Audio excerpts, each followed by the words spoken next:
Hull Seahawks preview. So, do we want to start with the good news for our side anyway?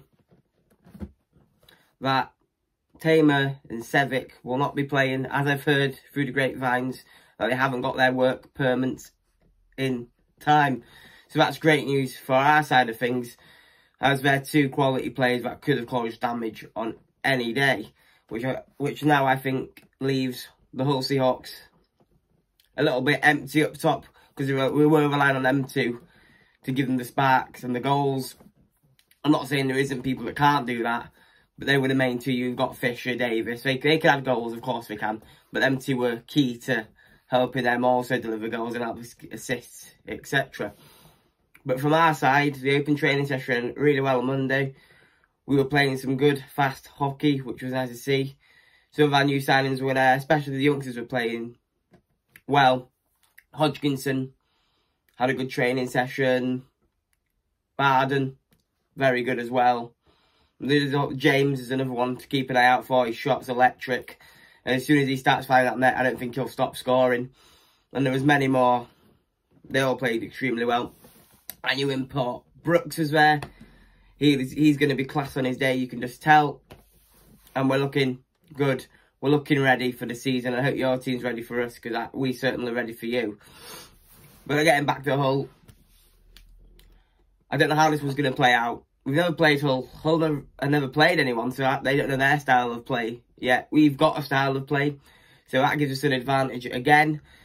I would like to see Walker out there instead of Gospel, as he play on the Friday. I'd like to see Walker play on the Saturday night, see where his game is in a game situation. As in training, he was playing well, saving a lot of pucks.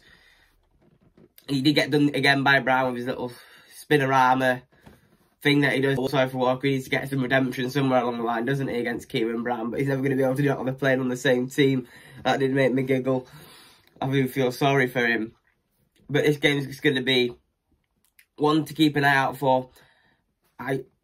We will get the win in this one, because I don't feel like Hull will have gelled yet. They don't really know their system.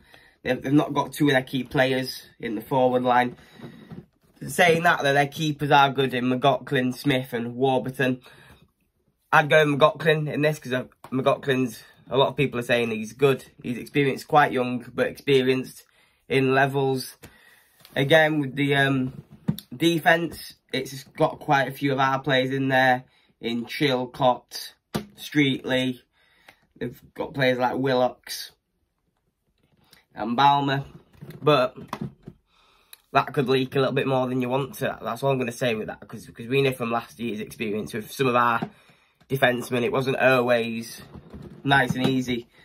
In our back lines, we were leaking a little bit too much, as we all know. And we have changed that and addressed that this off-season, which is fantastic. So I don't think we're going to lose this game. No, I don't. I don't believe so. Especially when you've got Brooks, you've got Haywood coming in, and the youngsters look like they're ready to get going. So yeah, just a little preview there. I don't think we need to go too much into it. There's not enough we haven't played Hull yet, vice versa, so we can't really go into statistics of what we think is going to happen, how we're going to defend, etc. So yeah, just a nice little short preview there. And if you want to go and check out the night's podcast, I'll be doing top 5 forwards, top 5 defencemen, and your top 5 goalies to look at for this season. I went for a bit more of a youngster lineup for who's coming through, more than the experienced guys like your Browns, your Gospels, etc. I'm just running some names off there from the Leeds Knights team, to be honest. But if you want to go and check that out, that'll be out sometime this week. So yeah, I hope you've enjoyed this small preview, and hopefully you can join me again on Let's Talk Knights.